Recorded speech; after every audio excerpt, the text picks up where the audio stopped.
1990년대 초 미국 마피아의 황금기는 저물고 있었습니다. FBI의 강력한 압박과 내부 배신자들의 등장으로 그들의 철옹성은 서서히 무너지고 있었죠. 하지만 지하세계의 법칙은 달랐습니다. 마피아라는 이름은 여전히 공포의 대상이었고 그 권위에 도전하는 일은 곧 죽음을 의미했습니다. 그런데 1992년 상상조차 할 수 없었던 일이 벌어집니다. 뉴욕의 젊은 부부 토마스와 로즈마리 우바가 도시에서 가장 위험한 이 남자들을 상대로 역사상 가장 대담한 강도 행각을 시작한 것인데요. 우바 부부는 마피아의 소굴에서 현금과 보석을 털고 그들에게 잊을 수 없는 망신까지 주며 자존심을 짓밟았습니다. 제대로 저항하지도 경찰에 신고하지도 못하는 늙은 마피아들을 터는 행위가 아주 천재적인 범죄라 생각했습니다. 매우 큰 착각이었죠. 이 어리석은 부부 강도단은 마피아가 가진 돈의 가치는 알았지만 그들이 목숨보다 소중히 여기는 명예의 무게는 전혀 알지 못했습니다. 1961년 로즈마리 드토마는 뉴욕 퀸즈 오존파크에서 태어났습니다. 어린 나이에 아버지를 여인 로즈마리는 걷잡을 수 없이 거친 아이로 성장했죠. 성인이 되면서 그녀의 반항심은 맛과 알코올에 기댄 범죄 행위로 이어졌고 급기야 경찰관이었던 친오빠에게 체포되기까지 합니다. 결국 1986년 강도미수 혐의로 15개월 징역형을 살게 됩니다. 한편 1964년 브롱스에서 태어난 토마스 우바는 꽃집을 운영하는 평범한 가정에서 자랐습니다. 로즈마리와 토마스가 어떻게 만났는지 정확히 알 수는 없지만 마피아가 활개치는 거친 동네에서 성장했다는 공통점을 가진 두 사람은 운명처럼 이끌려 사랑에 빠졌고 1987년 결혼식을 올립니다. 그러나 행복은 길지 않았습니다. 결혼 직후 토마스의 아버지가 총기 사고로 세상을 떠났고 가업이었던 꽃집은 성실했던 그의 형에게 넘어갔습니다. 깊은 상실감과 분노에 휩싸인 토마스는 범죄에 손을 대기 시작했고 절도 미수 혐의로 유죄 판결을 받아 1989년 여름 감옥에 수감됩니다. 1992년 5월 토마스는 교도소에서 출소했습니다. 그는 옥바라지를 내준 아내 로즈마리와 평범한 삶을 꿈꿨지만 전과 기록이 사회 복귀에 발목을 잡았습니다. 로즈마리는 맨해튼의 한 신용 추심회사에 다니며 남편 토마스를 취직시켜달라고 부탁했습니다. 부부는 잠시 성실하게 일하는 듯 보였지만 이내 일에 소홀해지기 시작했습니다. 마치 다른 부업이라도 있는 듯 늘 피곤해 보였죠. 훗날 회사 관리자는 당시 토마스가 마피아 문화에 깊이 빠져 있었고 그들에 대해 떠드는 것을 즐겼다고 회상했습니다. 약과 사치로 자금난에 시달리던 부부는 그들만의 안전하고 빠른 현금 마련책을 생각해냈는데요. 바로 무장강도였습니다. 하지만 그들의 목표는 평범한 은행이나 가게가 아니었습니다. 제정신이라면 누구도 건드릴 엄두를 내지 못할 곳, 바로 이탈리아계 마피아가 운영하는 사교 클럽이었습니다. 마피아 사교 클럽은 19세기 말 이탈리아계 이민자들의 소박한 모임 장소로 시작되었습니다. 하지만 1920년대 금주법이 시행되면서 범죄 조직 거점으로 변질되었죠. 길 모퉁이나 상점가에 눈에 띄지 않게 자리 잡고 작은 간판만 걸어두어 일반인은 실수로라도 접근하기 힘든 곳이었습니다. 마피아들이 휴식을 하는 한편 불법 도박, 고리대금업, 작물거래 등 온갖 범죄가 계획되는 아지트기도 했죠. 오존파크에 살았던 우바 부부는 이 클럽들의 위치를 어렴풋이 알고 있었습니다. 당시 언론은 마피아 대부, 감비노 패밀리 보스, 존 고티의 재판 소식으로 연일 떠들썩했는데요. 토마스는 재판 과정에서 흘러나온 증언을 통해 몇 가지 중요한 정보를 얻게 됩니다. 마피아 사교 클럽 안에는 현금과 보석이 넘쳐나고 그곳을 지키는 이들은 카드게임을 즐기며 옛날 이야기를 하는 나이든 사람들 뿐이라는 점, 특히 조직원들의 안전한 성역으로 여겨져 총기 소지가 엄격히 금지되어 있다는 사실이었습니다. 결정적으로 토마스는 마피아가 강도를 당하면 경찰에 신고할 수 없으리라고 생각했습니다. 경찰은 도난당한 돈의 출처부터 추궁할 것이 뻔했죠. 무엇보다 마피아의 철저한 침묵의 규율 오메르타는 어떤 상황에서도 공권력에 도움을 요청하는 것을 금지합니다. 우바 부부는 이것을 마피아의 치명적인 약점이라 판단했고 자신들의 계획이 천재적이라고 굳게 믿었습니다. 강도 계획은 놀랄 만큼 단순했습니다. 로즈마리는 도주 차량 운전사 역할을 맡아 자주색 머큐리 토파즈 차량에서 기다렸고, 토마스는 우지 기관단총으로 무장한 채 클럽에 들이닥쳐 손님들 지갑과 보석을 쓸어 담았습니다. 산전수전 다 겪은 늙은 마피아들은 어처구니 없는 상황의 황당함을 감추지 못했습니다. 자신들이 애송이 좀도둑에게 털릴 것이라고는 상상조차 하지 못했기 때문이죠. 하지만 비무장 상태였던 그들은 총구 앞에서 모든 것을 내줄 수밖에 없었습니다. 토마스는 여기서 그치지 않고 그들의 자존심을 짓밟았습니다. 마피아들에게 바지를 벗으라고 강요했고, 공들여 빗어넘긴 머리를 헝클거나 나이든 조직원의 가발을 벗기기도 했죠. 왜 이렇게까지 굴욕감을 주었는지는 알 수 없지만 이는 명예를 중시하는 마피아 문화에서 용서받을 수 없는 모욕이었습니다. 한 마피아 조직원이 토마스에게 내가 하는 짓 때문에 넌 죽게 될 것이라고 경고하자 토마스는 누구나 다 죽어 라고 대답하며 유유히 클럽을 빠져나왔습니다. 밖에서 대기하던 로즈마리는 토마스를 태우고 빠르게 현장을 벗어났습니다. 이들의 대담한 범행은 한두 번으로 그치지 않았습니다. 감비노, 보나노 등 뉴욕을 주름잡던 막강한 패밀리들의 아지트가 차례로 털렸죠. 자신들의 성역에서 아마추어 커플에게 속수무책으로 당하고 조롱거리가 된 마피아들의 자존심은 산산조각났습니다. 토마스의 예측대로 그들은 피해 사실을 숨기기에 급급했고 언론에 보도되는 일도 없었습니다. 우바 부부의 범행은 무모했지만 한동안은 성공적이었습니다. 세상은 그들의 범죄를 알지 못했고 그들 스스로는 범죄자를 털었으니 죄가 아니라고 합리화하기도 했습니다. 무엇보다 비밀스럽고 고고한 척하는 마피아에게 굴욕을 안겼다는 사실에 짜릿한 쾌감마저 느꼈습니다. 우바 부부는 자신들이 똑똑하다고 생각했지만 사실은 믿기 힘들 정도로 어리석었습니다. 그들은 계속해서 같은 부류의 대상을 노렸고 번호판도 바꾸지 않은 채 같은 차량을 계속 사용했습니다. 마피아들과 같은 동네에 살면서도 말이죠. 무엇보다 마피아의 명예규범을 완전히 잘못 이해하고 있었습니다. 경찰에 신고하지 못하는 것이 보복하지 못한다는 뜻은 아니었습니다. 마피아의 명예가 짓밟혔을 때 그들의 정의가 세상 어떤 법보다 빠르고 잔혹하게 집행된다는 사실을 둘은 까맣게 모르고 있었습니다. 토마스와 로즈마리의 범행은 1992년 5월부터 시작되어 12월까지 지속되었습니다. 적게는 4곳에서 많게는 12곳의 마피아 사교 클럽이 이들에게 당한 것으로 추정됩니다. 아마추어에 의해 성역이 침범당하자 견고해 보였던 마피아의 건의에 금이 갔습니다. 마피아는 바보처럼 보이는 것을 싫어한다는 말이 있습니다. 결국 뉴욕 5대 마피아 조직, 특히 피해가 컸던 감비노 및 보나노 패밀리는 우바 부부를 제거하기 위한 공개 계약을 내걸었습니다. 이는 단순히 보복을 넘어 무너진 내부 규율을 바로 세우고 자신들의 영역에 대한 권위를 재확인하려는 조치였죠. 또한 감히 비슷한 생각을 품을지 모를 다른 모두에게 보내는 명백한 경고이기도 했습니다. 1992년 크리스마스 이브, 우바 부부는 막바지 크리스마스 쇼핑을 위해 집을 나섰습니다. 연말 쇼핑 인파와 아침 출근길 정체가 뒤섞여 도로는 몹시 혼잡했죠. 그들의 상징과도 같았던 자주색 머큐리 토파즈는 오존파크 집에서 불과 1km 정도 떨어진 교차로 신호등에 멈춰섰습니다. 신호가 바뀌기 전 2명의 남자가 차량 양쪽으로 순식간에 달려들었습니다. 그들은 망설임 없이 토마스와 로즈마리의 머리에 각각 3발씩 총을 쏴 즉사시켰습니다. 브레이크에서 발이 떨어진 차량은 교차로를 지나 다른 차와 충돌한 후 건물에 부딪혀 멈췄습니다. 행복한 크리스마스 이브, 고티의 영토에서 벌어진 이 사건은 마피아가 세상에 보내는 암울하고 냉혹한 연유 메시지였습니다. 그들의 황금기는 저물고 있었지만 모욕에 대한 보복만큼은 여전히 절저했습니다. 대낮 번화가에서 벌어진 살인이었지만 확실한 목격자는 나타나지 않았습니다. 토마스의 어머니는 언론 인터뷰에서 마피아가 저지를 법한 일 같지만 내 아들은 마피아와 아무 관련이 없다고 주장했습니다.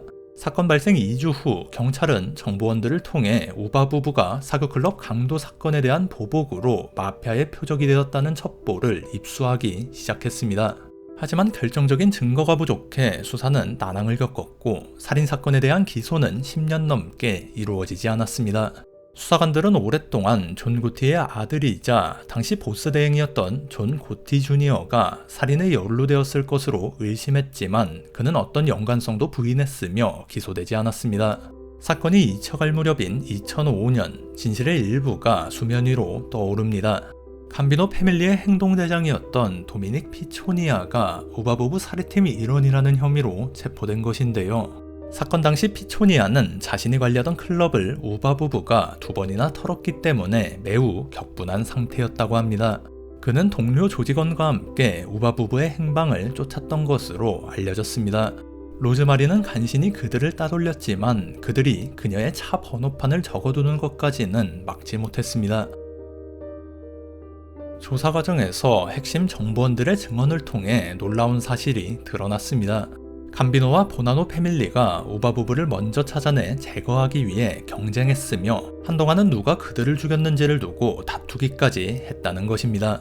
한 보나노 조직원은 자신이 우바부부에게 총을 쐈다고 자랑하고 다녔고, 이 문제는 조직 리더들이 중재회의를 열어야 할 만큼 심각한 분쟁으로 번지기도 했습니다. 당시 마피아 세계에 우바부부가 끼쳤던 파장을 엿볼 수 있는 부분이죠. 정부 측 증인으로 돌아선 전 보나노 패밀리 부보스 살바토레 비탈레는 과거 고티 주니어가 우바부부 살해를 감비노의 트로피라고 부르며 우리 스키니 돔이 해냈다라고 말한 적이 있다는 증언을 했습니다. 또한 2003년 정부 측 증인이 된 감비노 패밀리의 또 다른 행동대장 마이클 디 레오나르도는 종신형을 살고 있던 존 고티가 아들인 고티 주니어에게 우바부부를 제거하라고 직접 승인했다는 증언을 내놓았습니다. 실행범으로 강력히 의심받아 체포된 도미닉 피초니아는 공갈 음모 혐의와 함께 우바부부 살인 공모 및 살인 혐의로 기소되었습니다. 재판에서 피초니아는 1992년 12월 24일에 대한 알리바이를 제시했습니다. 그의 내연녀 어머니가 증인으로 나와 피초니아가 그날 하루 종일 우리 집에 있었고 아주 훌륭한 생선 요리를 만들어 주었다고 증언했죠. 연방 배심원단은 검찰 측에서 피초니아가 실제로 그들을 살해했다는 것을 입증하지 못했다고 판단하여 살인 혐의에 대해서는 무죄를 선고했습니다. 하지만 2007년 9월 피초니아는 우바부부의 죽음에 대한 책임으로 감옥에 가게 됩니다. 바로 강력한 조직범죄 처벌법인 리코법 때문이었죠. 리코법은 범죄자가 아닌 범죄 조직 전체를 뿌리 뽑기 위해 만들어진 강력한 법입니다.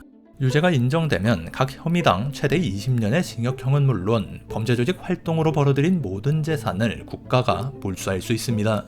유죄가 인정되려면 검찰은 피고가 조직적인 범죄 집단 일원이며 반복적인 범죄 행위를 조직의 목적을 위해 저질렀음을 증명해야 합니다. 여기서 피초니아는 재판 전 상대적으로 가벼워 보였던 자신의 불법 도박장 운영 혐의에 대해 유죄를 인정하는 실수를 저질렀습니다. 이로써 검찰은 리코법 적용에 필요한 반복적인 범죄 행위 중 하나를 손쉽게 확보했고, 피초니아 스스로 나는 조직범죄에 가담했다고 인정한 셈이 되었습니다. 검찰은 두 번째 범죄인 살인 공모를 입증하는 데 집중했습니다. 직접적인 살해 증거는 없지만 앞서 언급된 전 마피아 간부 셀 비탈레의 증언과 피초니아 자신이 관리하는 클럽이 털렸다는 강력한 범행 동기를 통해 배심원단을 설득했습니다. 결국 배심원단은 피초니아가 직접 총을 쏘진 않았어도 살인 계획을 알고 동의했다고 판단하여 살인 공모 혐의를 인정했습니다. 반복적인 범죄로 리코법 요건이 충족되었고 그는 최종적으로 15년형을 선고받았습니다. 피초니아의 변호인은 검찰이 마피아 배신자들의 불쾌한 증언에 의존했다고 비판했지만 판결을 뒤집지는 못했습니다. 피초니아는 15년형을 다 채우기 전인 2019년 78세 나이로 석방되어 현재까지도 생존해 있습니다. 토마스와 로즈마리 우바. 언론은 이 어리석고 무모했던 부부를 전설적인 범죄 커플 보니와 클라이드에 빗대어 보니와 얼간이라고 불렀습니다. 실제 사건에서 우바 부부의 정확한 강도 횟수나 각 사건 세부 사항은 명확하지 않습니다. 마피아 조직원들이 경찰에 신고하지 않아 공식적인 기록이 거의 없기 때문이죠.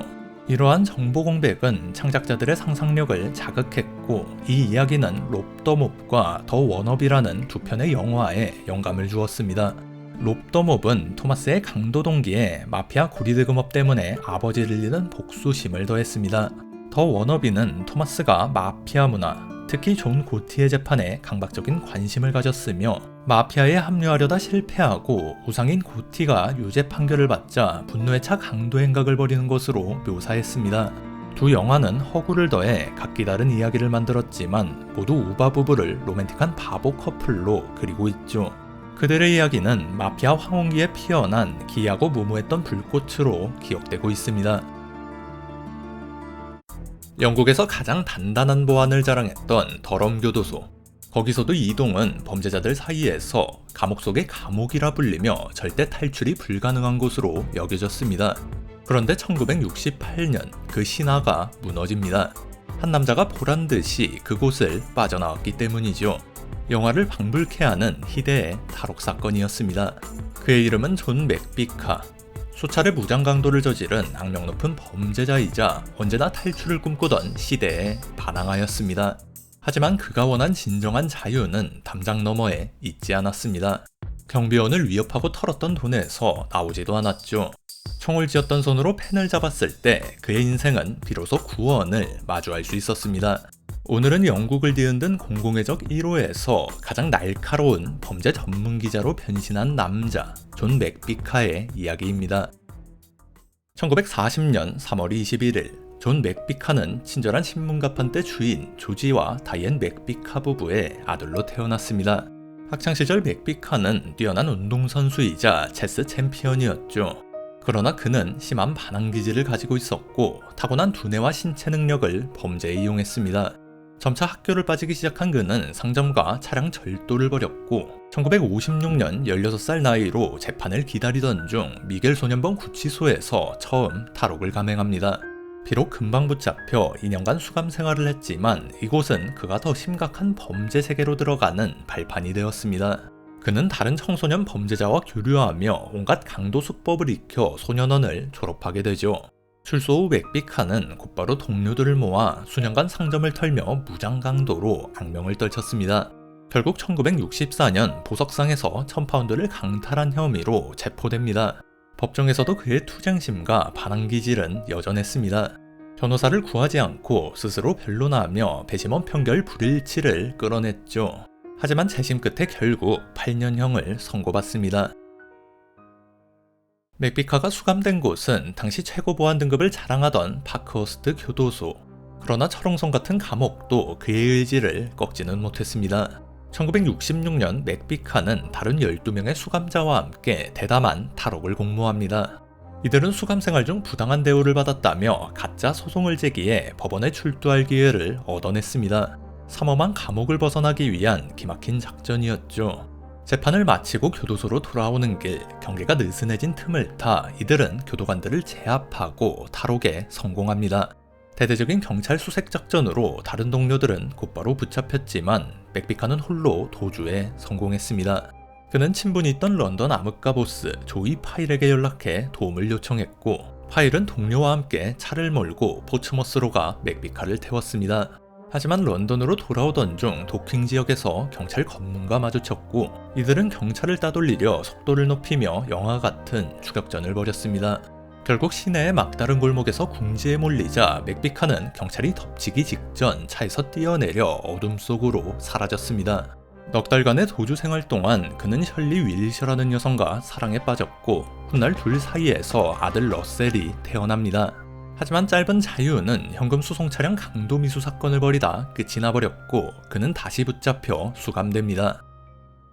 재검거된 맥비카에게는 형기 15년이 추가되었고 그는 최고 위험 수감자로 분류되어 경비가 가장 삼엄하기로 유명한 더럼 교도소 2동으로 이감됩니다. 영국에서 가장 다루기 힘든 수감자들을 위해 특별히 설계된 감옥 속의 감옥, 절대 탈옥이 불가능하다고 여겨졌죠. 맥비카의 생각은 달랐습니다.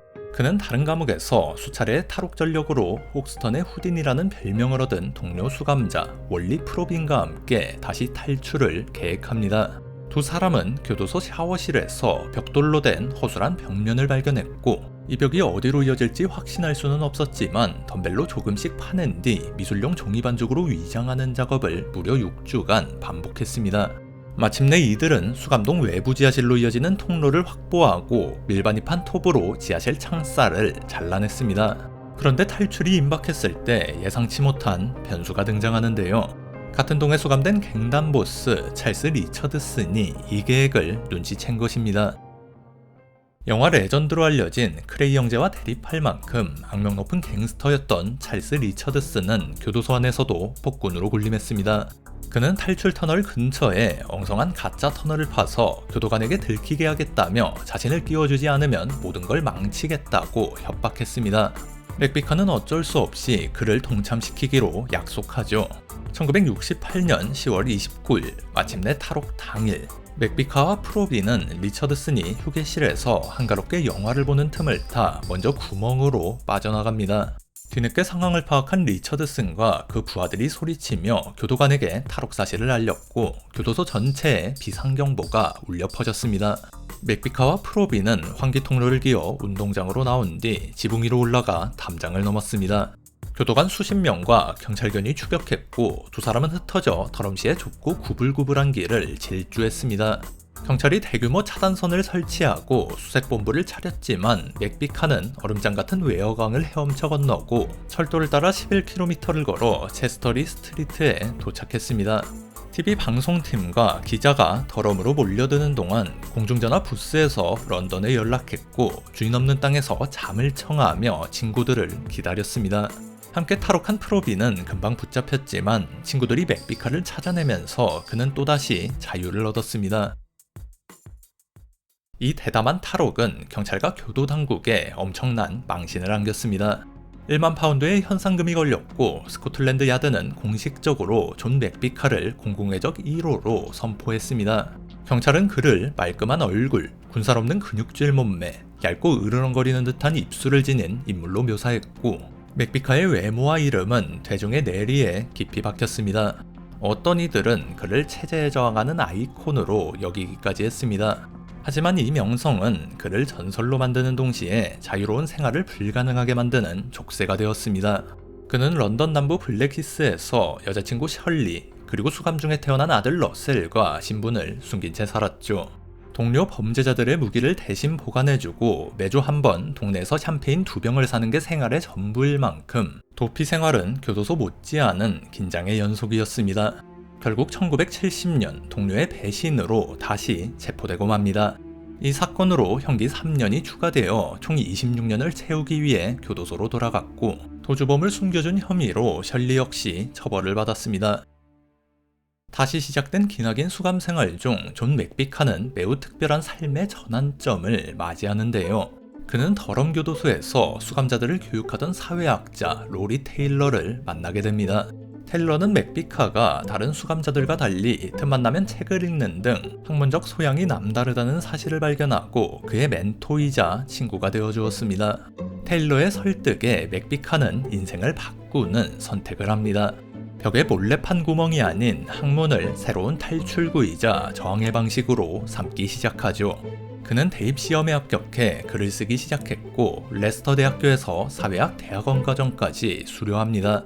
사회 구조, 일탈, 통제를 연구하며 그는 자신을 가둔 사회와 시스템을 이해하기 시작했습니다. 최고 수준의 통제를 자랑하던 감옥이 그에게 가장 위대한 지적 해방의 장소가 된 셈이죠. 1972년 그는 감옥에서 여자친구 셜리와 결혼했고 남은 형기를 모범수로 보냅니다. 당시 영국에선 수감자가 돈을 벌 목적으로 자기 이야기를 출판하는 일은 불법이었습니다. 하지만 1974년 그는 수감 중에 자서전 맥비카 스스로 말하다를 비밀리에 집필해 감옥 밖으로 빼돌리는데 성공합니다. 책은 두 부분으로 나뉘는데요. 첫 부분은 높은 판매고를 위해 스릴 넘치는 더럼 탈옥기를 담았고 두 번째 부분은 사회학 공부를 시작한 뒤 자기 삶과 범죄 동기를 성찰하고 분석하는 내용이었습니다. 그는 책에 이렇게 썼습니다. 범죄자로서 나는 한심한 실패자였다. 내가 범죄로 번 돈은 감옥에서 보낸 시간의 절반만 노동을 했어도 벌 수 있었을 것이다. 위험을 감수하는 데 중독된 내 성격은 내가 도둑이나 강도로서 성공할 수 없다는 보증수표였다. 충동적인 탈옥수, 과거의 맥비카를 먼저 보여주고 그를 분석하는 사회학자, 새로운 맥비카를 소개한 이 책은 그의 성공적인 작가 데뷔작이었습니다. 1978년 아내와 이혼하고 가석방된 맥비카는 곧바로 저널리스트로 활동하기 시작했습니다. 한때 공공의적이었던 그의 변신은 놀라웠습니다. 그는 로리 테일러와 공동 연구를 진행하기도 했고 교도소 내 마약, 과밀 수용, 정부 정책 문제는 물론 악명 높은 갱스터 로니 크레이의 죽음에 이르기까지 다양한 주제를 다뤘습니다. 다른 어떤 기자도 제공할 수 없는 내부자 관점에서 범죄 심리와 사법 시스템을 분석하는 데 초점을 두었고, 그의 글은 썬데이 타임스, 더 가디언, 펀치, 타임아웃 등 권위 있는 매체에 실리며 인기를 끌었죠.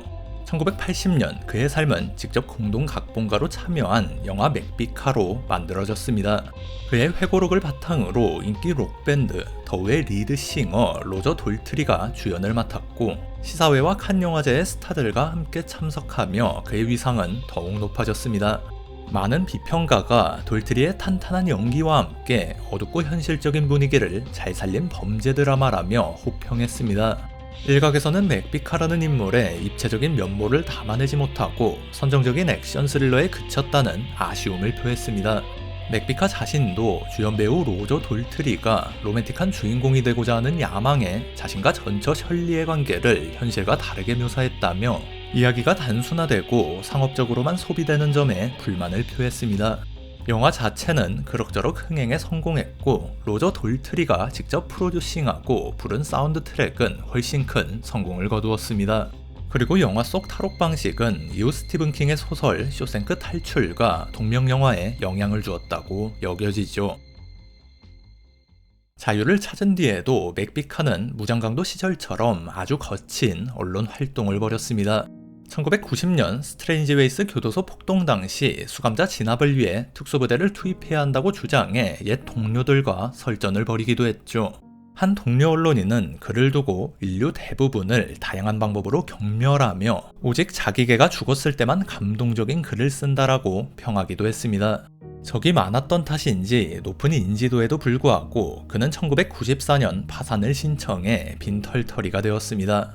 한편 이웃들은 그가 위압적인 인상에 누구와도 친해지고 싶어 하지 않는 듯 보여 말을 걸기 쉽지 않았지만 막상 말을 걸면 정중하고 친절했다고 이야기했습니다. 자신의 반려견이 맹견에게 물리자 상대 견주를 폭행해 코뼈를 부러뜨리기도 했는데, 이때 법정에서 변호사 없이 스스로 변론했고 이웃들이 그를 위해 증언에 나서준 덕분에 정당방위로 무죄 판결을 받기도 했죠. 1995년 그는 잡지 스파이크드에 유명 육상 선수 림포드 크리스티가 경기력 향상 약물을 사용했다는 의혹을 제기합니다. 세계 랭킹 156위였던 선수가 기량이 쇠퇴해야 할 나이에 정상에 오른 일은 약물 없이는 불가능하다라는 내용이었죠. 크리스티는 명예훼손 소송을 제기했고, 이번에도 스스로를 변호했던 맥비카는 동료 선수들의 증언 등 핵심 증거를 확보했지만 절차상 이유와 이를 위한 재판 연기 비용을 맥비카가 감당할 수 없다는 이유로 기각되었습니다. 결국 1998년 패소하여 막대한 소송 비용을 부담하게 됩니다. 2002년 맥비카는 17살 연하인 발렌티나 아추르닉 백작 부인과 재혼해 출판사를 운영하며 여러 곳을 여행했지만 이 결혼 생활 역시 순탄치 않아 결국 별거하게 되죠. 그의 인생의 가장 큰 비극은 1991년부터 불화로 연을 끄는 아들 러셀이 아버지와 똑같은 무장강도가 된 일입니다. 1998년 러셀은 런던에서 여러 차례 은행 강도를 저지르고 미술관 직원을 총으로 위협해 80만 파운드 상당의 피카소 작품을 훔친 혐의로 15년형을 선고받았습니다. 심지어 복역 중 탈주해 다시 강도 행각을 벌이기까지 했죠. 맥비카는 아들의 범죄가 내가 어린 시절 감옥에 있어 곁에 없었던 것에 대한 복수이자 자기 삶에 대한 끔찍한 패러디 같다고 고백했습니다. 놀랍게도 아들 러셀 또한 감옥에서 환경 학위를 취득하고 석방 후 기후변화에 관한 책을 썼습니다. 아버지의 삶이 기이하게 되풀이된 것입니다. 말년에 맥비카는 에식스주 강변 캐러밴에서 홀로 살았습니다. 그의 멘토이자 오랜 친구 로리 테일러는 운동광이었던 그가 몸이 쇠약해진 모습을 남에게 보이고 싶지 않아 외딴 곳으로 이사했을 것이라고 추측했습니다. 2022년 9월 6일 존 맥비카는 자신의 허스키를 산책시키던 중 심장마비로 세상을 떠났습니다. 그의 여동생 제니스는 언론과의 인터뷰에서 이렇게 말했습니다. 그는 인생을 바로잡았지만 스스로를 세상과 단절시켰어요. 마지막 통화에선 춥고 외롭다고 말했죠. 존 맥비카는 평생 무언가로부터 탈출하려 했습니다. 교도소의 벽, 공공의 적이라는 낙인, 그리고 어쩌면 자기 자신에게서. 그는 마침내 육체의 감옥이 아닌 정신의 자유를 통해 구원을 찾았지만 그 여정 끝에서 기다린 것은 깊은 고독이었습니다. 105년 전 미국, 금주법이 시행되자 사람들은 술을 찾아 헤매기 시작했고, 이를 기회 삼아 술을 밀수해 부를 쌓으려는 자들이 등장했습니다. 육지에서 갱스터들이 밀주 사업으로 돈을 벌고 서로 통제를 해대는 동안 바다에서는 럼러너라 불린 해상 밀수업자들이 부지런히 움직이고 있었죠. 처음엔 값싼 럼주를 밀수하던 그들은 점차 고급 주류로 영역을 넓혔고, 미국 공권력이 미치지 않는 공해상에 럼로우라 불리는 해상 주류 시장을 형성했습니다. 이곳에서 술을 공급받은 작고 날랜 보트들은 해양경비대를 따돌리며 해변으로 술을 실어 날랐습니다. 어둠 속에서도 환하게 불을 밝히던 럼로우는 금주법 시대를 상징하는 바다 위 구랴성이었죠. 이런 창의적인 해상 밀수의 대표 주자가 바로 오늘의 주인공 선장 빌 맥코이입니다. 당시 많은 밀수업자가 서로의 뒤통수를 치고 고객들에게 가짜 술을 팔아넘기는 가운데 맥코이는 모든 계약을 철저히 지키고 진짜 술만을 취급해 해상 밀수의 표준이자 최대업자로 떠올랐습니다. 범법자임에도 정직의 상징으로 지금까지 이름이 전해지고 있죠. 술을 좋아하시는 분이라면 리얼 맥코이라는 말이 익숙하실지도 모르겠네요. 1877년 빌 맥코이는 뉴욕주 시라큐스의 스코틀랜드계 미국인 가정에서 태어났습니다. 아버지는 벽돌공 출신으로 남북전쟁 당시 해군에 입대했고, 빌과 형 벤은 어린 시절부터 자연스레 바다를 접했죠. 아버지의 영향을 받은 빌은 펜실베니아 항해학교에 입학, 1898년 수석으로 졸업한 뒤 여러 함정에서 기관장과 항해사로 근무했습니다. 전역 후 그는 형 벤과 함께 플로리다의 작은 마을 홀리힐로 이주에 보트야드를 설립하고 해안 여객 운송과 요트 건조 사업을 시작했습니다. 철강왕 앤드류 카네기, 철도왕 벤더빌트 가문 등 부유층 고객을 상대할 만큼 사업은 순조로워 보였으나 1910년대 후반 플로리다 전역에 도로가 건설되면서 해상교통은 점차 버스와 경쟁에서 밀려났고 사업은 급격히 어려워졌습니다. 설상가상으로 부모님이 세상을 떠나고 아내와도 이혼하게 되었지만 낙관주의자였던 맥코이는 빠르게 털어내고 새로운 사업과 모험을 찾아 나섰습니다. 19세기 말부터 이어진 종교, 도덕적 금주운동, 남편의 음주폭력에 시달리던 여성들의 지지, 1차 세계대전 시기 애국주의와 사회개혁 분위기, 그리고 이민자 문화 견제 등 여러 요인이 결합해 1920년 1월 17일 미국에선 전국적으로 주류 유통을 불법화한 일명 금주법이 발효됩니다.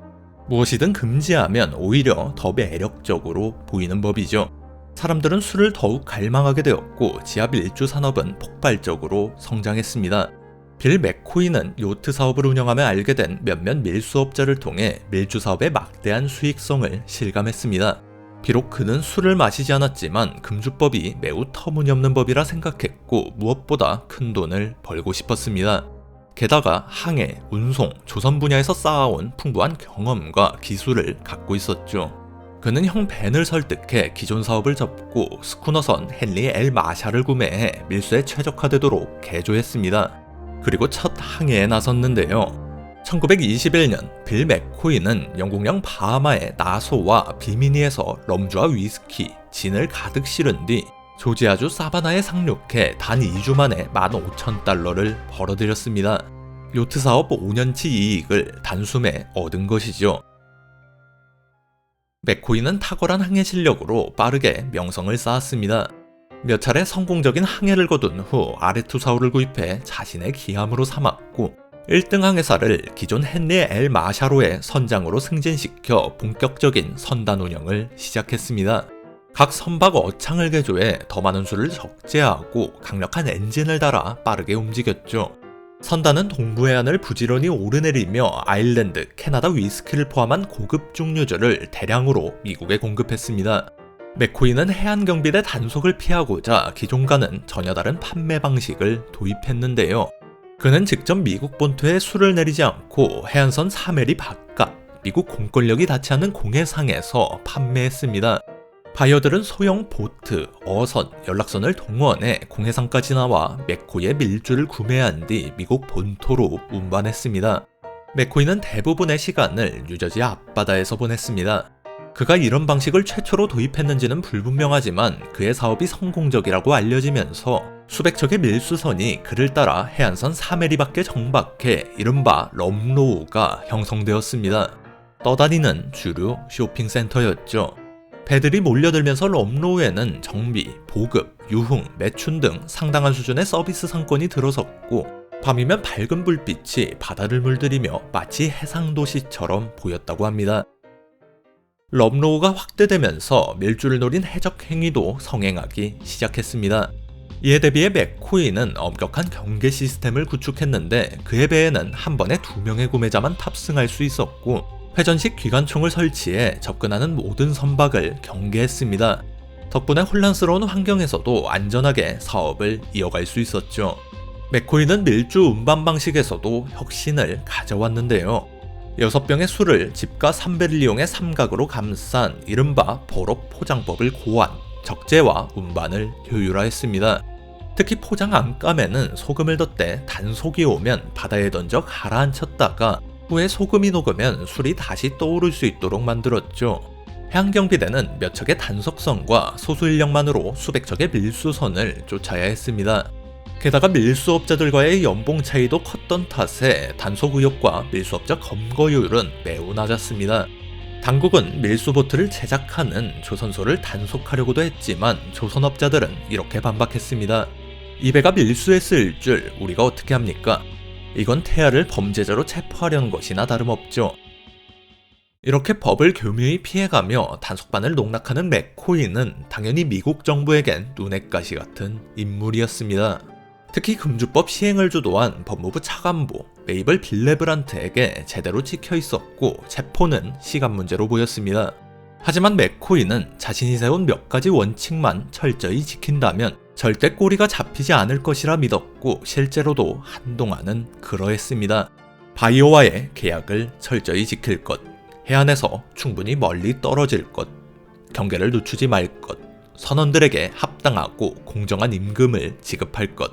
그가 고수한 원칙은 단순했지만 대부분 밀수업자는 좀처럼 지키지 못했던 것들이었습니다. 또한 무엇보다 가장 중요시한 것은 고객과의 신뢰였습니다.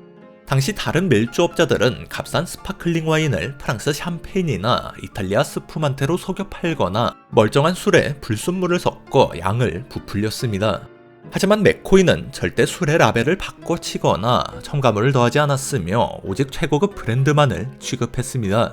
덕분에 그가 판매한 고급 증류전은 리얼 맥코이라는 별칭으로 알려졌고 미국 전역의 파티장에서 명성을 떨쳤습니다. 또한 그는 자신이 진 빚을 구두로든 서면으로든 제때 갚았고 마피아에 종속되거나 정치인에게 뇌물을 주지 않았습니다. 이해관계에 흔들리지 않다 보니 큰 분쟁에 휘말릴 일도 없었죠. 빌 맥코이는 꾸준히 법을 어기면서도 자신만의 엄격한 도덕적 기준을 고수했고 덕분에 정직한 범법자라는 특이한 별명을 얻게 되었습니다. 일부 언론은 금주법으로 메말라가던 사람들의 목을 적셔주는 영웅으로 그를 묘사했습니다. 맥코이는 이미 엄청난 성공을 거두고도 사업을 더욱 확대하고자 했습니다. 함대를 5척으로 늘리고 각 선장에게 자신의 훌륭한 사업 지침을 서면으로 전달하며 체계적인 운영을 시도했습니다. 하지만 모든 사람이 맥코이처럼 철저하지는 않았죠. 휘하 선장들은 규칙을 자주 어겼고 새로 고용된 선원들은 경험이 부족했습니다. 결국 한 척의 선박이 단속에 쫓기다 심하게 손상되었고 또 다른 한 척은 해안경비대에 납포되었습니다. 맥코이가 남긴 서면 지침은 밀수범죄의 확실한 증거가 되고 말았죠. 당국의 압박이 거세지자 체포된 선원들은 밀수 활동을 빠르게 인정하고 선박 소유주 맥코이의 밀수 관여 정보와 소재에 대한 세부 사항을 당국에 넘겼습니다. 이에 따라 빌 맥코이에게 체포영장이 발부되었고 그는 도망자 신세가 되었습니다. 몇 차례 격렬한 추격전과 검거 시도가 있었지만 맥코이는 뛰어난 항해 실력으로 단속망을 뚫고 바하마로 도망쳤습니다. 그곳에서 자신의 기함 아레투 사호를 영국 선박으로 등록하고 선박명을 플로리다에 흐르는 강의 이름을 따 토모카로 변경했습니다. 그리고 그동안의 손실을 만회하기 위해 배에 술을 한가득 싣고 다시 뉴욕 앞바다로 향했습니다. 그가 간만에 가져온 리얼 맥코이는 며칠 만에 완판되었고 이후에도 여러 차례 술을 실어 나르며 다시금 최고의 밀수업자라는 명성을 되찾게 되었죠. 1923년 빌 맥코이를 필두로 한 해상밀수 세력이 급격히 성장하며 미국 정부에 위협이 되자 당국은 마침내 해안경비대를 강화하기로 했습니다. 더 많은 자금과 인력이 투입되었고 밀수업자들의 배를 만들던 조선소들까지 이제는 해안경비대의 선박을 제작하기 시작하면서 단속작전이 한층 탄력을 받게 되었습니다. 1923년 11월 미국 해양경비대 소속 커터선 세네카호는 공해상에 있더라도 빌 맥코이를 체포하고 그의 배 토모카를 납포하라는 명령을 받게 됩니다. 맥코이는 자신이 영국 깃발을 달고 공해상에서 활동했기 때문에 미국 법망을 피해갈 수 있겠다고 생각했지만 밀주 문제로 인해 미국과 영국 간 외교적 마찰이 잦아지면서 양국은 공해상 단속 문제를 놓고 협상을 진행하고 있었습니다. 공식 협약이 체결되기 전이었지만 미국 해안경비대는 비밀리에 영국의 협조를 받아 맥코이를 체포할 수 있는 명분을 확보할 수 있었죠. 11월 23일 해안경비대의 세네카호가 다가오자 맥코이의 토모카호는 자신들이 미국 관할권 밖에 있다고 확신하며 항복명령을 거부하고 도주를 시도했습니다. 계속 쫓아오는 해양경비대를 향해 토모카는 기관총으로 위협사격까지 가했지만 이번 단속은 절대 만만치 않았습니다. 세네카호는 포탄을 발사하며 강경 대응했고 많은 수의 경비대원이 토모카호 승선에 성공하자 맥코이와 선원들은 결국 저항을 포기하고 체포되었습니다. 본토로 이송되어 금주법 위반 등 다양한 혐의로 기소된 빌 맥코이는 재판전 청문회에서 어떤 변론을 할 것이냐는 질문을 받았고 이렇게 대답했습니다. 여러분께 하소연할 만한 애절한 이야기는 없습니다. 저는 해안선 3해리 밖에서 원하는 모두에게 위스키를 팔았습니다. 훌륭한 위스키 말이죠. 맥코이는 유죄를 인정하고 뉴저지 교도소에서 9개월의 징역형을 선고받았습니다. 모종의 이유로 그는 교도소장의 특별한 배려를 받았고 교도소와 호텔을 오가는 것이 허용되었습니다. 교도소장과 함께 에베츠필드에서 권투시합을 관람하는 모습이 목격되기도 했죠. 빌 맥코이 체포 이후 미국 정부는 해상밀수를 단속하기 위해 영해를 기존 3해리에서 12해리로 확장했습니다. 하지만 금주법이 계속되면서 밀주 사업은 오히려 더 거대하고 조직적으로 변해갔습니다. 밀수 선박들은 더욱 크고 빠르고 전문화되었습니다. 출선 맥코이는 자신이 자리를 비운 사이 경쟁이 훨씬 치열해졌음을 재빨리 파악하고 밀수 사업에서 완전히 은퇴했습니다. 그는 변호사 비용으로 번 돈의 대부분을 지출했다고 주장했지만 플로리다로 돌아와 부동산에 투자하고 형과 함께 요트 사업을 다시 시작하며 계속 바다를 오갔습니다. 당국에 압류되었던 그의 사랑하는 배 아레투사는 어선으로 쓰이다 결국 자초되었고 맥코이는 잔의 일부를 가져와 소장하며 애정을 표했습니다. 아레투사가 자초되고 몇 년 뒤인 1948년 맥코이는 블루라곤이라는 이름의 배에서 식중독 합병증으로 세상을 떠났습니다. 당국이 단속을 강화했음에도 불구하고 밀수업자들은 목마른 고객들에게 술을 공급할 창의적인 방법을 끊임없이 찾아냈고 이는 1933년 금주법이 폐지될 때까지 계속되었습니다. 허버트 후버 대통령은 금주법을 고귀한 실험이라 포장했지만 그 실상은 처참한 실패였습니다. 사람들은 술을 끊지 않았고 오히려 음지로 수요가 몰리면서 멜주, 밀수, 암시장이 번성했습니다. 그 과정에서 알 카포네, 럭키 루치아노 같은 희대의 마피아들도 등장했죠. 정부는 막대한 세수 손실을 보았으며 경찰과 정치인 사이에선 부패가 만연해졌습니다. 진짜와 정직함을 찾아보기 힘든 시대였죠. 사실 빌 맥코이가 등장하기 전부터 더 리얼 맥코이라는 표현은 이미 존재했으며 진짜, 순수한 품질을 의미하는 관용어로 쓰이고 있었습니다. 그러나 우연히도 그의 성이 맥코이였고 그의 삶은 그 표현의 의미와 정확히 맞아떨어졌습니다. 모순된 법과 혼란스러운 시대 속에서 밀수업자였지만 나름의 원칙을 지키며 고객과의 신뢰를 무엇보다 중요하게 여겼던 빌 맥코이. 가짜가 판치는 세상에서 그는 오직 진짜만을 팔았고 결국 정직함을 상징하는 존재로 역사에 이름을 남겼습니다. 1920년대 뉴욕 할렘. 재즈의 선율이 거리를 메우고 수많은 흑인 예술가의 재능이 꽃피우던 곳. 인구가 급증하고 자본이 유입되면서 이곳에서는 범죄 문화도 함께 성장하기 시작했습니다. 당시 은행 같은 공식 금융 시스템을 이용하기 어려웠던 흑인 주민들의 돈은 자연스레 불법 복권 도박으로 흘러들었죠. 그리고 그 중심에 있었던 한 남자, 오늘의 주인공 도박왕 캐스퍼 홀스타인입니다. 할렘 조직범죄의 선구자이자 흑인 사회를 뒤흔든 막대한 자본의 주인, 그리고 흑인 민권운동의 숨은 후원자. 이번엔 캐스퍼 홀스타인의 이야기를 전해드리겠습니다. 캐스퍼 홀스타인은 1876년 덴마크령 서인도 제도, 현재의 미국령 버진 아일랜드에 해당하는 세인트 크로이 섬에서 태어났습니다. 그의 할아버지는 덴마크 식민지 주둔군 장교였으며 아버지는 흑백 혼혈로 농장을 소유한 지주였습니다. 1848년 덴마크령 서인도 제도에서 노예제가 폐지되었지만 아프리카계 주민들의 삶은 여전히 억압과 차별 속에 놓여 있었습니다. 끊임없는 봉기와 무력 진압으로 섬은 점차 황폐해졌죠. 1880년대 후반 홀스타인은 어머니와 함께 고향을 떠나 뉴욕으로 이주했습니다. 브루클린에서 고등학교를 졸업한 그는 1898년 미국 스페인 전쟁이 발발한 해에 미 해군에 입대했습니다. 4년 반 복무를 마친 후 뉴욕으로 돌아온 홀스타인은 호텔 벨보이와 도어맨으로 일하며 틈틈이 카지노 도박 시스템을 어깨너머로 배웠습니다. 그 뒤 월스트리트의 한 증권중개인 밑에서 심부름꾼으로 일하기 시작합니다. 어느 날 홀스타인이 고용주에게 잘못된 주소를 제공받아 우편 심부름을 한 일이 있었는데 그는 인근의 모든 초인종을 하나하나 눌러가며 정확한 배달처를 찾아냈다고 합니다. 이러한 성실함 덕분에 그는 증권사 수석 메신저로 승진했고 일하는 동안 자연스럽게 주식시장의 구조와 작동 방식에 익숙해졌습니다. 당시 가난한 뉴욕 주민들 사이에서는 불법 숫자 복권 도박이 큰 인기를 끌고 있었습니다. 하지만 1915년 뉴욕의 숫자 도박 운영을 주도하던 피터 매튜스가 체포되면서 업계 전반에 커다란 공백이 생겼죠. 이 기회를 잡은 캐스퍼 홀스타인은 호텔과 증권사에서 쌓은 경험을 바탕으로 직접 복권 시스템을 개발해 이 시장에 뛰어들었습니다. 기존의 매튜스가 운영하던 복권은 0에서 9까지 한 자리 숫자에 베팅한 뒤 운영자가 임의로 숫자 하나를 추첨하는 단순한 방식이었습니다. 낮은 배당금과 조작 가능성 때문에 고객 유치에 한계가 있었죠. 홀스타인은 기존 시스템을 개선해 0부터 999까지의 세 자리 숫자로 이루어진 새로운 복권을 도입했습니다. 당첨번호는 복권업자가 조작할 수 없는 미국 세관 영수증이나 뉴욕 증권거래소의 일일 주식 거래량 같은 공식 데이터를 기반으로 정해졌습니다. 보다 공정해 보이는 방식 덕분에 많은 사람이 이 복권에 참여했죠.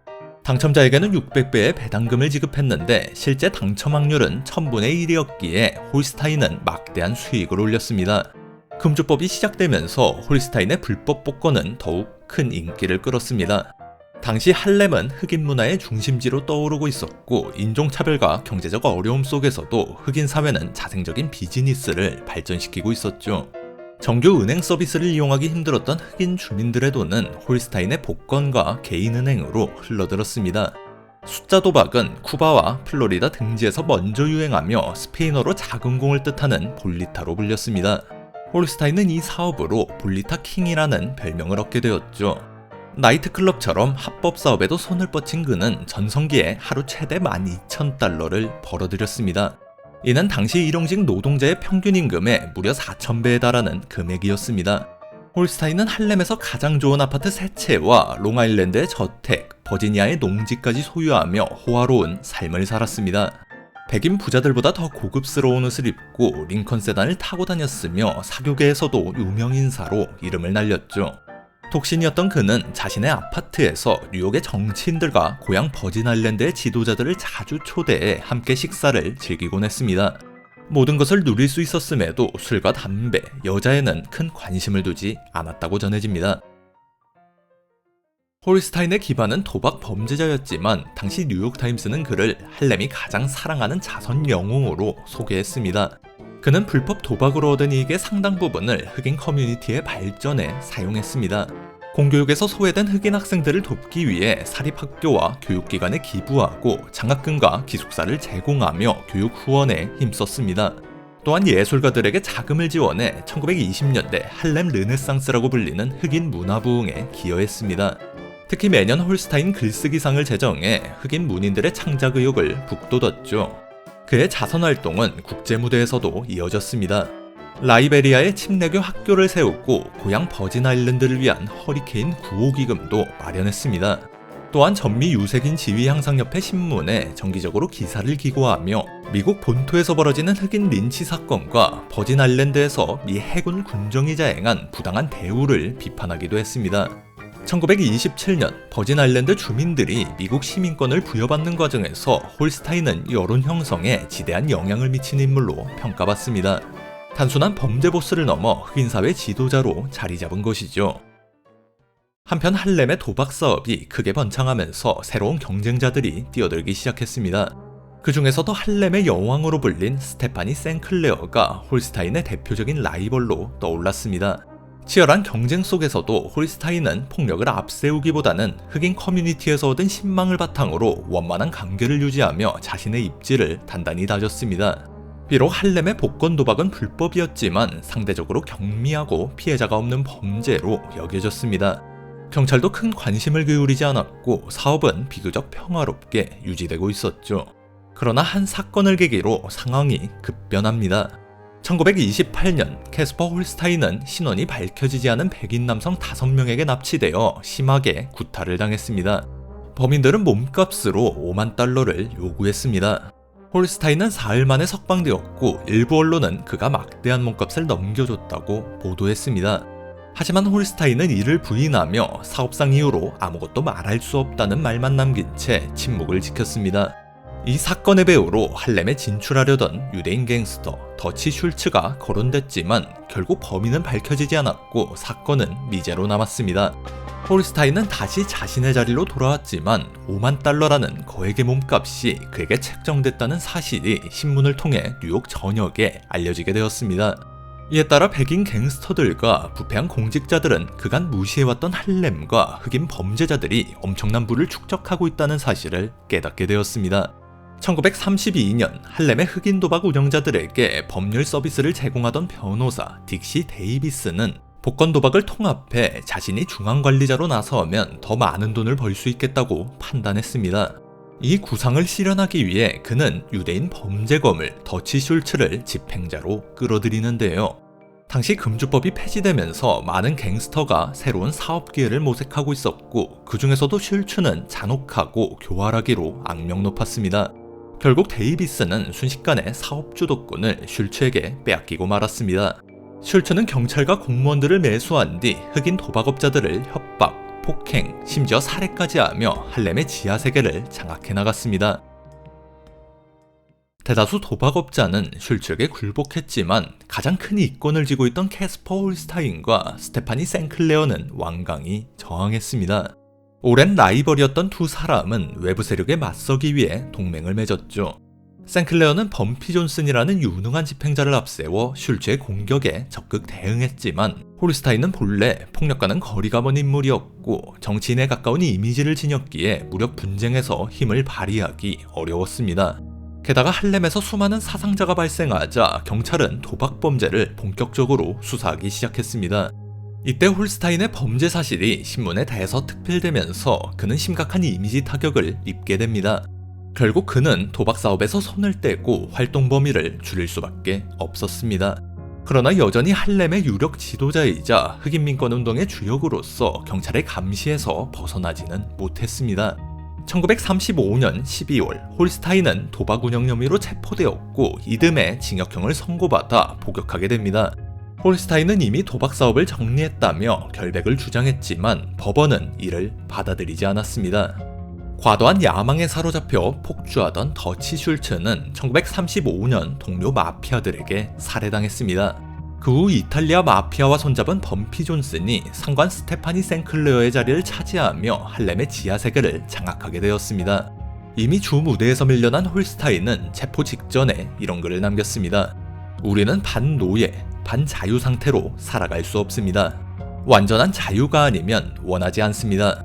우리는 이 나라에서 모든 국민이 누리는 것과 똑같은 대우를 받길 원하며 그럴 자격이 있습니다. 사람들은 정부에 맞서서는 안 된다고 말하지만 맹세컨대 정부는 우리의 울부짖음을 들을 수밖에 없고 우리의 항의를 수용해야만 합니다. 우리가 바라는 정부의 형태를 얻기 전까지 우리는 계속해서 항의할 것입니다. 출소 후 홀스타인은 완전히 은퇴해 할렘 지역사회의 유지로서 여생을 보냈습니다. 자선과 기부활동에 헌신하며 지역사회를 위해 꾸준히 봉사했죠. 1944년 4월 5일 홀스타인은 할렘에서 숨을 거두었습니다. 장례식에는 2,000명 이상의 조문객이 참석하여 그의 죽음을 애도했습니다. 신문 부고란에 따르면 홀스타인은 200만 달러에 달하는 재산을 가지고 있었지만 말년에는 빈털터리가 되었다고 전해집니다. 홀스타인의 묘비에는 그는 다른 사람들을 도왔습니다 라는 비문이 새겨져 있죠. 캐스퍼 홀스타인의 삶은 20세기 초반 미국 사회에서 흑인들이 직면했던 복합적인 현실을 잘 보여주는 사례라 할 수 있습니다. 물론 범죄자 혹은 도박왕이라는 비판에서는 벗어날 수 없지만 그의 이야기는 인종차별이 극심했던 시대에 흑인 커뮤니티의 경제적 자립과 민권운동의 초기 단계를 이해하는 데 몇몇 시사점을 제공합니다. HBO 범죄 드라마 보드워크 엠파이어의 후반 시즌에서 제프리 라이트가 연기한 닥터 발렌틴 나르시스가 캐스퍼 홀스타인에게서 영감을 받은 캐릭터로 알려져 있습니다. 흑인 민권운동을 주도하는 지식인이지만 위험한 선민 사상을 가지고 있고 더러운 조직 범죄를 벌이는 위선자로 묘사되었죠.